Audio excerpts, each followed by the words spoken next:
अध्यक्ष जी, महत्वपूर्ण स्टेटमेंट पे चर्चा हुई है, सदन की गरिमा रखा करो। चलिए बैठिए। मैं सदन को 30 जुलाई 2025 को अमेरिकी राष्ट्रपति द्वारा 1 अगस्त 2025 से द्विपक्षीय व्यापार पर लागू होने वाले टैरिफ के विषय पर दिए गए वक्तव्य के बारे में अवगत कराना चाहता हूं। 2 अप्रैल 2025 को अमेरिकी राष्ट्रपति ने रेसिप्रोकल टैरिफ पर एक एग्जीक्यूटिव ऑर्डर जारी किया था, जिसके तहत अपने व्यापारिक साझेदारों से आयात पर 10% से 50% तक एडिशनल ड्यूटी लगाने की बात कही गई थी। 10% की बेसलाइन ड्यूटी 5 अप्रैल 2025 से लागू हो गई है। भारत पर एडिशनल ड्यूटी 10% के बेसलाइन टैरिफ सहित कुल 26% की घोषणा की गई थी। मूल रूप से full country specific additional tariff 9 अप्रैल 2025 से प्रभावी होने वाला था, लेकिन इसे शुरू में 10 अप्रैल 2025 को 90 दिनों के लिए स्थगित कर दिया गया और बाद में 1 अगस्त 2025 तक और बढ़ा दिया गया। भारत और अमेरिका ने मार्च 2025 में एक न्यायपूर्ण, संतुलित और पारस्परिक रूप से लाभकारी द्विपक्षीय व्यापार समझौते BTA के लिए बातचीत शुरू की, जिसका लक्ष्य 2025 के फॉल यानी अक्टूबर-नवंबर 2025 तक समझौते के पहले चरण को पूरा करना था। दोनों पक्षों ने 29 मार्च 2025 को नई दिल्ली में आयोजित पहली फिजिकल मीटिंग की चर्चा के दौरान द्विपक्षीय व्यापार समझौते की बातचीत शुरू करने के लिए विस्तृत टर्म्स ऑफ रेफरेंस TOR को अंतिम रूप दिया। इसके बाद दोनों पक्षों के बीच नई दिल्ली और वॉशिंगटन DC में 4 दौर में फिजिकल मीटिंग्स हुई हैं, ताकि निर्धारित टर्म्स ऑफ रेफरेंस के अनुसार द्विपक्षीय व्यापार समझौते के अंतिम रूप के लिए काम किया जा सके। इसके अलावा दोनों पक्षों के बीच कई वर्चुअल बैठकें भी हुई हैं। सरकार हालिया घटनाक्रम से होने वाले प्रभावों का परीक्षण कर रही है। वाणिज्य एवं उद्योग मंत्रालय निर्यातकों और उद्योग सहित सभी हितधारकों से संवाद कर इस विषय पर उनके आकलन की जानकारी ले रहा है। सरकार हमारे किसानों, श्रमिकों, एंटरप्रेन्योर्स, उद्यमी, निर्यातकों, सूक्ष्म, लघु और मध्यम उद्योगों और उद्योग जगत के सभी हितधारकों के कल्याण की रक्षा और संवर्धन को सर्वोच्च महत्व देती है। हम अपने राष्ट्रीय हितों को सुरक्षित करने और आगे बढ़ाने के लिए सभी आवश्यक कदम उठाएंगे।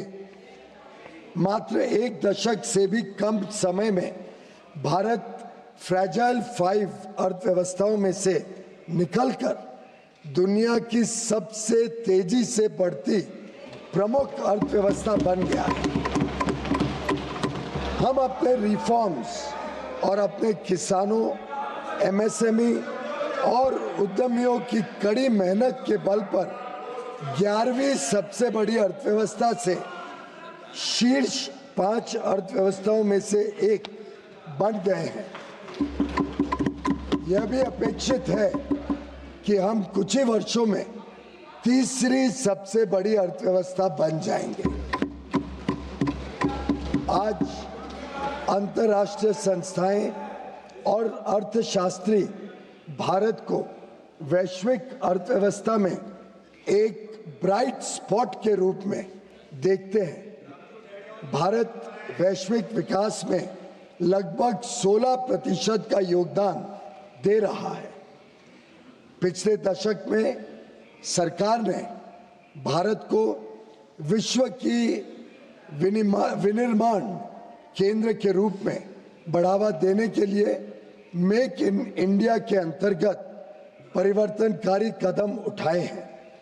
भारत की युवक, कुशल एवं प्रतिभाशाली वर्कफोर्स भारतीय उद्योग की इनोवेशन और प्रतिस्पर्धा की क्षमता को निरंतर मजबूत कर रही है। पिछले 11 वर्षों के दौरान हमारे निर्यात में लगातार वृद्धि हुई है। तेजी से संरक्षणवादी होती दुनिया में भारत ने संयुक्त अरब अमीरात, यूएई, यूके, ऑस्ट्रेलिया और एफ्टा देशों के साथ पारस्परिक रूप से लाभकारी व्यापार समझौते किए हैं। हम अन्य देशों के साथ भी इसी तरह के व्यापार समझौते करने के लिए प्रतिबद्ध हैं। हम किसानों और भारतीय कृषि के कल्याण के लिए निरंतर कार्य कर रहे हैं, जिससे खाद्य सुरक्षा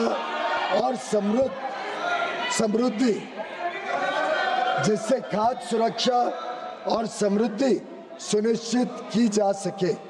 सरकार को विश्वास है कि हम विकसित भारत 2047 के लक्ष्य की ओर समावेशी और सतत विकास की अपनी तेज गति वाली यात्रा जारी रखेंगे। आत्मनिर्भरता की ओर भारत आत्मविश्वास के साथ बढ़ रहा है। धन्यवाद। सर, आपकी अनुमति हो। सर, मैं अंग्रेजी में भी पढ़ना चाहता हूँ। ना एक नहीं हो जाता। शून्यकाल बैठना चाहते हो, शून्यकाल करना चाहते हो, बैठिए। चला शून्यकाल। श्री वीके श्रीकंदन,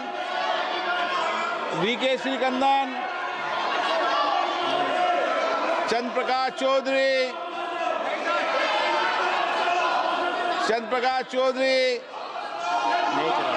रामवीर सिंह विधुड़ी, श्रीमती कलाबेन मोहन भाई देलकर,